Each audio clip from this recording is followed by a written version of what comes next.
Hi hello ನಮಸ್ಕಾರ ಗೆಳೆಯರೇ. ನನ್ನನ್ನು ತುಂಬ ಜನ ಕೇಳ್ತಾಯಿದ್ರು, ಸರ್ ಪಿ ಎಫಲ್ಲಿ ಬ್ಯಾಂಕ್ ಅಕೌಂಟು ನಂದು ಸ್ಯಾಲ್ರಿ ಅಕೌಂಟ್ ಆ್ಯಡ್ ಆಗಿತ್ತು, ಮತ್ತು ಇವಾಗ ಆ ಬ್ಯಾಂಕ್ ಅಕೌಂಟ್ನ ನನ್ನ ಹತ್ರ ರನ್ನಿಂಗ್ ಇಲ್ಲ. ಅದನ್ನು ನಾವೇನಾದರೂ ಚೇಂಜಸ್ ಮಾಡೋಕ್ಕಾಗುತ್ತಾ ಇವಾಗ? ಅಂದರೆ ನಮ್ಮ ಹತ್ರ ಈಗ ರನ್ನಿಂಗ್ ಇರೋ ಸೇವಿಂಗ್ಸ್ ಅಕೌಂಟ್ನ ಪಿ ಎಫ್ ಇದಕ್ಕೆ ಆ್ಯಡ್ ಮಾಡೋಕ್ಕಾಗುತ್ತಾ, ಚೇಂಜ್ ಮಾಡ್ಕೋಬೋದಾ ಅಂತ ತುಂಬ ಜನ ಕೇಳಿದ್ದಾರೆ. ಅದಕ್ಕೆ ನಾನು ಇವತ್ತು ಈ ವಿಡಿಯೋನ ಮಾಡ್ತಾಯಿದ್ದೀನಿ. ಅದು ಯಾವ ಥರ ಮಾಡೋದು ಅನ್ನೋದನ್ನು ನಾನು ನಿಮಗೆ ಈ ಇದರಲ್ಲಿ ತೋರಿಸ್ಕೊಡ್ತೀನಿ. ಅದಕ್ಕೆ ಮುಂಚೆ ನೀವು ಮಾಡಬೇಕಾಗಿರೋದಿಷ್ಟೇ, ನನ್ನ ಚಾನಲ್ನ ಇನ್ನೂ ಸಬ್ಸ್ಕ್ರೈಬ್ ಮಾಡಿಲ್ಲ ಅಂತಂದರೆ ದಯವಿಟ್ಟು ಚಾನಲ್ನ ಸಬ್ಸ್ಕ್ರೈಬ್ ಮಾಡಿ ಮತ್ತು ಬೆಲ್ ಬಟನ್ ಕ್ಲಿಕ್ ಮಾಡಿ, ಲೈಕ್ ಮಾಡಿ.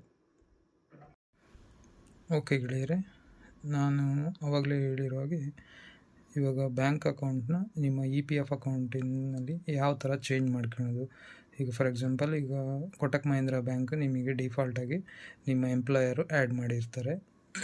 ಆದರೆ ನಿಮ್ಮ ಹತ್ರ ಕೆಲಸ ಬಿಟ್ಟು ಅಥವಾ ಕೆಲಸ ಚೇಂಜ್ ಮಾಡಿದ ಮೇಲೆ ಆ ಸೇವಿಂಗ್ಸ್ ಅಕೌಂಟು ಇನ್ಯಾಕ್ಟಿವ್ ಆಗಿರುತ್ತೆ. ಬಟ್ ನಿಮಗೆ ಪಿ ಎಫ್ ವಿಡ್ರಾ ಮಾಡಬೇಕಾಗಿರುತ್ತೆ, ಅದು ಆಗ್ತಾ ಇರಲ್ಲ. ನಿಮ್ಮದು ಪಿ ಎಫ್ ಬ್ಯಾಂಕ್ ಅಕೌಂಟ್ನ ಚೇಂಜ್ ಮಾಡಬೇಕಾಗಿರುತ್ತೆ. ಯಾಕಂದರೆ ನಿಮ್ಮ ಹತ್ರ ಆ ಅಕೌಂಟು ರನ್ನಿಂಗ್ ಇರಲ್ಲ. ಆ ಟೈಮಲ್ಲಿ ನೀವು ಏನು ಮಾಡಬೇಕಪ್ಪ ಅಂತಂದರೆ, ಮತ್ತು ನೀವು ಎಂಪ್ಲಾಯರ್ ಹತ್ರನೇ ಹೋಗಬೇಕು, ಒಂದು ಆಪ್ಷನ್ನು. ಇಲ್ಲಾಂದರೆ ನೀವು ಆನ್ಲೈನಲ್ಲಿ ನೀವು ಯಾವ ಥರ ನೀವು ಬ್ಯಾಂಕ್ ಅಕೌಂಟ್ನ ಚೇಂಜ್ ಮಾಡಿ ಎಂಪ್ಲಾಯರ್ಗೆ ಅಪ್ರೋಚ್ ಮಾಡಬೇಕು ಅನ್ನೋದನ್ನು ನಾನಿವತ್ತು ನಿಮಗೆ ತೋರಿಸ್ಕೊಡ್ತೀನಿ. ಓಕೆ, ನಿಮ್ಮದು ಗೂಗಲ್ ಕ್ರೋಮ್ ಈ ಥರ ಪೇಜ್ ಓಪನ್ ಮಾಡಿಬಿಟ್ಟು ಇ ಪಿ ಎಫ್ ಒ ವೆಬ್ಸೈಟಿಗೆ ಹೋದರೆ ಈ ಥರ ಪೇಜ್ ಓಪನ್ ಆಗುತ್ತೆ. ಇಲ್ಲಿ ನೀವು ನೋಡ್ತಾ ಇದ್ದೀರಲ್ಲ, ಈ ಥರ ಇಲ್ಲಿ ಬಂದು ನಿಮ್ಮದು ಯು ಎ ಎನ್ ನಂಬರ್ನ ಹಾಕಬೇಕಾಗುತ್ತೆ.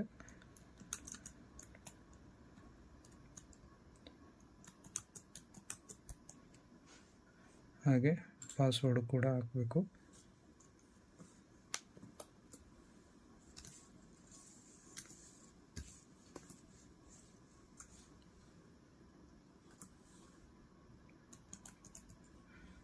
ಮತ್ತು ಕ್ಯಾಪ್ಚಾ ಇರುತ್ತೆ, ಕ್ಯಾಪ್ಚಾನ ಹಾಕಿ ಕರೆಕ್ಟಾಗಿ ಅಲ್ಲಿ ಏನು ತೋರಿಸ್ತಾರೋ ಅದನ್ನು ಮಿಸ್ ಮಾಡ್ದೇ ಹಾಕಬೇಕು. ಮಿಸ್ಟೇಕ್ ಆದರೆ ಅದು ಇನ್ವ್ಯಾಲಿಡ್ ಇದನ್ನು ತೋರಿಸುತ್ತೆ. ಕರೆಕ್ಟಾಗಿ ನೋಡ್ಬಿಟ್ಟು ಹಾಕಿ, ಇಲ್ಲಾಂದರೆ ಮತ್ತೆ ಎಲ್ಲ ಡೀಟೇಲ್ಸು ಮತ್ತೆ ಹಾಕಬೇಕಾಗುತ್ತೆ. ಹಾಗೆ ನಿಮಗೊಂದು ಒ ಟಿ ಪಿ ಬರುತ್ತೆ, ಆ ಒ ಟಿ ಪಿನ ನೀವು ಹಾಕಬೇಕಾಗುತ್ತೆ. ಅದು ಒಂದು ನಿಮಗೆ ಸೆಕ್ಯೂರಿಟಿ ಪರ್ಪಸ್ ಬರುತ್ತೆ.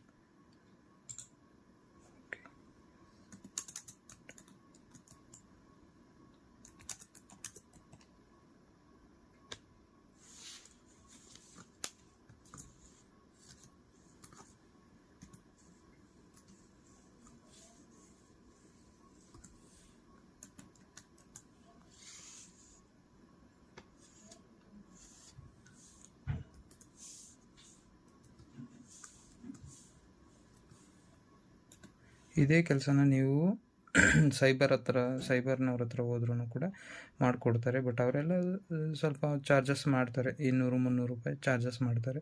ಸೊ ನಿಮ್ಮ ಹತ್ರ ಮನೆಯಲ್ಲೇ ಸಿಸ್ಟಮು ಅಥವಾ ಲ್ಯಾಪ್ಟಾಪು ಆ ಥರ ಇದ್ದರೆ, ಅಥವಾ ನೀವು ಮೊಬೈಲಲ್ಲೇ ಸೇಮ್ ಬ್ರೌಸರ್ ಓಪನ್ ಮಾಡ್ಕೊಂಡ್ರೆ ಸೇಮ್ ಆಪ್ಷನ್ಸ್ ನಿಮಗೆ ಬರುತ್ತೆ. ಓಕೆ, ನೋಡಿ ಬಂತು, ಒ ಟಿ ಪಿ ಬಂತು. ಅಲ್ಲಿ ಒ ಟಿ ಪಿನ ಎಂಟರ್ ಮಾಡಿ.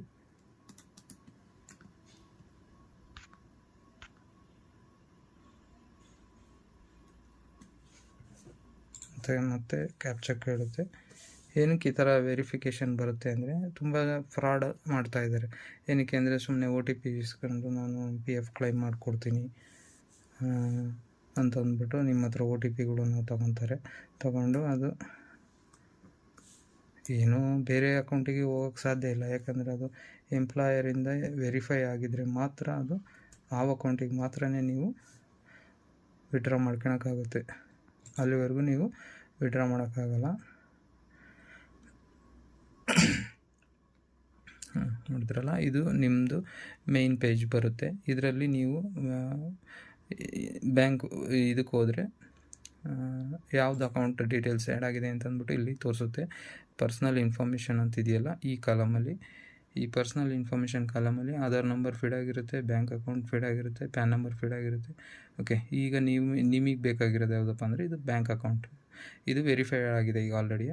ಸೊ ಅದಕ್ಕೆ ನೀವೀಗ ಇದನ್ನು ಚೇಂಜ್ ಮಾಡಬೇಕು. ಇವಾಗ ಇಲ್ಲಿ ರೈಟ್ ಸೈಡಲ್ಲಿ ಒಂದು ಎಡಿಟ್ ಆಪ್ಷನ್ ಇರುತ್ತೆ. ಇಲ್ಲಿ ನೀವು ಹೋದರೆ ಓಕೆ ಸ್ನೇಹಿತರೆ, ನೀವೀಗ ನೋಡ್ತಾ ಇದ್ದೀರಲ್ವ, ಅದು ಎಡಿಟ್ ಆಪ್ಷನ್ನಿಂದ ಈ ಥರ ಎಡಿಟ್ ಆಪ್ಷನ್ ಇರುತ್ತೆ. ಇಲ್ಲಿ ನಿಮ್ಮ ಬ್ಯಾಂಕ್ ಅಕೌಂಟ್ನ ನೀವು ಚೇಂಜ್ ಮಾಡಬೇಕಾಗಿರೋದ್ರಿಂದ ಈ ಎಡಿಟ್ ಆಪ್ಷನ್ ಮೇಲೆ ನೀವು ಕ್ಲಿಕ್ ಮಾಡಬೇಕು. ಈ ಎಡಿಟ್ ಆಪ್ಷನ್ ಮೇಲೆ ಕ್ಲಿಕ್ ಮಾಡಿದರೆ ಈ ಥರ ಒಂದು ಪೇಜ್ ಓಪನ್ ಆಗುತ್ತೆ. ಇಲ್ಲಿ ನಿಮ್ಮದು ಆಲ್ರೆಡಿ ಆ್ಯಡ್ ಆಗಿರೋ ಬ್ಯಾಂಕ್ ಡೀಟೇಲ್ಸ್ ಆಗಿರ್ಬೋದು, KYC ಡೀಟೇಲ್ಸ್ ಎಲ್ಲನೂ ನಿಮಗೆ ಇಲ್ಲಿ ಅಪ್ಡೇಟ್ ಆಗಿರುತ್ತೆ. ಈಗ ನೀವು ಚೇಂಜ್ ಮಾಡಬೇಕಾಗಿರೋದು ಬ್ಯಾಂಕ್ ಅಕೌಂಟ್ ಆಗಿರೋದ್ರಿಂದ ಇಲ್ಲಿ ನಿಮ್ಮದು ಬ್ಯಾಂಕ್ ಅಂತ ಇರುತ್ತೆ, ಅಲ್ಲಿ ಅದ್ರ ಮೇಲೆ ಕ್ಲಿಕ್ ಮಾಡಿದರೆ ನಿಮಗೆ ಕೆಳಗಡೆ ಡೀಟೇಲ್ಸ್ ಬರುತ್ತೆ. ಇಲ್ಲಿ ಆ್ಯಸ್ ಪರ್ ನೇಮ್ ಏನಿದೆ ನಿಮ್ಮದು PF ಅದೇ ಥರ ನೇಮು, ಇನ್ನು ಬೇರೆ ಯಾವ ಬ್ಯಾಂಕಲ್ಲಿ ಅಕೌಂಟ್ ಇದೆ ಅದೇ ಬ್ಯಾಂಕಿಂದ ಅಕೌಂಟ್ ಡೀಟೇಲ್ಸ್ನ ಬೇರೆ ಬ್ಯಾಂಕ್ದು, ಫಾರ್ ಎಕ್ಸಾಂಪಲ್ ಇವಾಗ ನಂದು ಆಲ್ರೆಡಿ ಕೋಟಕ್ ಮಹೀಂದ್ರ ಇತ್ತು. ಸೊ ನಾನು ಇವಾಗ ಕರ್ನಾಟಕ ಬ್ಯಾಂಕ್ ಅಕೌಂಟ್ನ ಆ್ಯಡ್ ಮಾಡಬೇಕು. ಸೊ ಆವಾಗ ನಾನು ಬೇರೆ ಇನ್ನೊಂದು ಬ್ಯಾಂಕ್ ಅಕೌಂಟ್ ಕನ್ಫರ್ಮೇಷನ್ಗೆ ಇಲ್ಲಿ ಹಾಕಬೇಕಾಗುತ್ತೆ.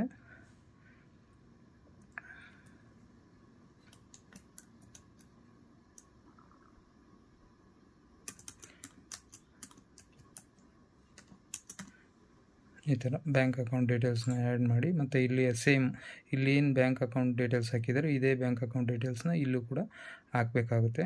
ಹಾಕಿದ ಮೇಲೆ ಇಲ್ಲಿ IFSC ಕೋಡ್ ಕೇಳುತ್ತೆ. ನಿಮ್ಮ ಬ್ಯಾಂಕ್ ಅಕೌಂಟು ಇವಾಗ ಹೊಸದಾಗಿ ಅಪ್ಡೇಟ್ ಮಾಡಬೇಕಾಗಿರೋ ಬ್ಯಾಂಕ್ ಅಕೌಂಟು ಮತ್ತು ಬ್ಯಾಂಕ್ IFSC ಕೋಡ್ನ ಹಾಕಿದರೆ ಇಲ್ಲಿ bank verify IFSC code verify ಅಂತ ಬರುತ್ತೆ. ಅದು ವೆರಿಫೈ ಆದಮೇಲೆ ನಿಮಗೆ ನೆಕ್ಸ್ಟು ಇದನ್ನು ಈ ಏನು ಅವರು ಡಿಕ್ಲರೇಷನ್ ಇದೆಯಾ ಆ ಡಿಕ್ಲರೇಷನ್ನ ನೀವು ಆಥರೈಸ್ ಮಾಡಬೇಕಾಗುತ್ತೆ. ಇಲ್ಲಿ ಕ್ಲಿಕ್ ಮಾಡಿಬಿಟ್ಟು ಸೇವ್ ಅಂತ ಕೊಟ್ಟರೆ ನಿಮಗೊಂದು OTP ಬರುತ್ತೆ. ನಿಮ್ಮ ಆಧಾರ್ ಇದರಿಂದ ಒಂದು OTP ಬರುತ್ತೆ. ಆ OTPನ ನೀವು ಇದರಲ್ಲಿ ಫೀಡ್ ಮಾಡಬೇಕಾಗುತ್ತೆ. ಫೀಡ್ ಮಾಡಿದರೆ ಏನಿದೆ ಈ ಥರ ಒಂದು ನಿಮಗೆ ಅಕ್ನಾಲಜ್ಮೆಂಟ್ ಇದು ಸಿಗುತ್ತೆ. ಇಲ್ಲಿ ಪೆಂಡಿಂಗ್ ಅಂತ ತೋರಿಸ್ತಾ ಇರುತ್ತೆ, ಸ್ಟೇಟಸಲ್ಲಿ ಪೆಂಡಿಂಗ್ ಅಂತ ತೋರಿಸ್ತಾ ಇರುತ್ತೆ. ಬಟ್ ಇದು ಅಪ್ರೂವ್ಡ್ ಕಾಲಮ್ ಇರೋದ್ರಿಂದ KYC ಅಪ್ಡೇಟ್ ಆಗಿರೋ ಇದು ಅಪ್ರೂವ್ಡ್ ಕಾಲಮು, ಮತ್ತು ಪೆಂಡಿಂಗ್ ಇರೋದು ಬಂದು ಇಲ್ಲಿ ಈ ಕಾಲಮಲ್ಲಿ ಬಂದು ನಿಲ್ಲುತ್ತೆ. ಇಲ್ಲಿ ಪೆಂಡಿಂಗ್ ಲಿಸ್ಟಲ್ಲಿ ಇರುತ್ತೆ. ಅದು ಬಂದು ನಿಮ್ಮ ಎಂಪ್ಲಾಯರ್ಗೆ ಆ ಮೆಸೇಜು ಪಾಪಪ್ ಆಗುತ್ತೆ. ನೀವು ಇಲ್ಲಿ ಏನು ಈ KYC ಡೀಟೇಲ್ಸ್ನ ಅಪ್ಡೇಟ್ ಮಾಡಿದ ತಕ್ಷಣ ಎಂಪ್ಲಾಯರ್ಗೆ ಅದು ಪಾಪಪ್ ಆಗುತ್ತೆ. ಅದನ್ನು ನೀವು ಇಂಟಿಮೇಷನ್ ಕೂಡ ಮಾಡಬೇಕಾಗುತ್ತೆ. ಯಾರು ನಿಮ್ಮ ಕನ್ಸರ್ನ್ HR ಇರ್ತಾರೋ ಅವರಿಗೆ ನೀವು ಕಾಲ್ ಮಾಡಿ, ಸರ್ ಈ ಥರ ನಂದು ಬ್ಯಾಂಕ್ ಅಕೌಂಟ್ ಇದು ಇನ್ಯಾಕ್ಟಿವ್ ಆಗಿದೆ, ನಾನು ಬೇರೆ ಬ್ಯಾಂಕ್ ಅಕೌಂಟ್ ಡೀಟೇಲ್ಸ್ನ ಆ್ಯಡ್ ಮಾಡಿದ್ದೀನಿ, ದಯವಿಟ್ಟು ಅದನ್ನು KYC ಅಪ್ರೂವ್ ಮಾಡಿ ಅಂತಂದರೆ ಅವ್ರ ಹತ್ರ ಒಂದು ಡಿಜಿಟಲ್ ಸಿಗ್ನೇಚರ್ ಒಂದು ಇದಿರುತ್ತೆ. ಅದನ್ನು ಡಿಜಿಟಲ್ ಸಿಗ್ನೇಚರ್ನ ಹಾಕ್ಬಿಟ್ಟು ಅವರು ಅಪ್ರೂವ್ ಮಾಡ್ತಾರೆ. ಅಪ್ರೂವ್ ಮಾಡಿದ ತಕ್ಷಣ ಈ ಥರ DSCಯಿಂದ ಅಪ್ರೂವ್ ಆಗಿದೆ ಅಂತ ಬರುತ್ತೆ. ಆಗ ನೀವು ಮಾಮೂಲಿ ನಿಮಗೆ ನಾನು ಹಿಂದಿನ ವಿಡಿಯೋದಲ್ಲಿ ತಿಳಿಸಿರೋ ಹಾಗೆ ನೀವು ಮೊಬೈಲಿಂದ ಬೇಕಾದರೂ ಕ್ಲೈಮ್ ಮಾಡ್ಬೋದು, ಅಥವಾ ಇಲ್ಲೇ ಆನ್ಲೈನ್ ಸರ್ವಿಸಸ್ಗೆ ಹೋದರೆ ಫಾರ್ಮ್ ಕ್ಲೈಮ್ ಇಲ್ಲಿ ಹೋದರೆ ನಿಮಗೆ ಈ ಥರ ಇಲ್ಲಿ ಅಪ್ರೂವ್ ಆಗಿರೋ ಬ್ಯಾಂಕ್ ಅಕೌಂಟ್ ನಿಮಗೆ ಶೋ ಆಗುತ್ತೆ. ಇಲ್ಲಿ ಬಂದು ನಿಮ್ಮ ಬ್ಯಾಂಕ್ ಅಕೌಂಟ್ನ ಹಾಕಿ ವೆರಿಫೈ ಮಾಡಿ ನೀವು ಮುಂದಿನ ಪ್ರೊಸೀಜರ್ನ ಮಾಡ್ಬೋದು. ಈ ವಿಡಿಯೋ ನಿಮಗೆ ಇಷ್ಟ ಆಗಿದ್ದರೆ ದಯವಿಟ್ಟು ನನ್ನ ಅಕೌಂಟ್ನ ಶೇರ್ ಮಾಡಿ ಮತ್ತು ಲೈಕ್ ಮಾಡಿ. Thank you.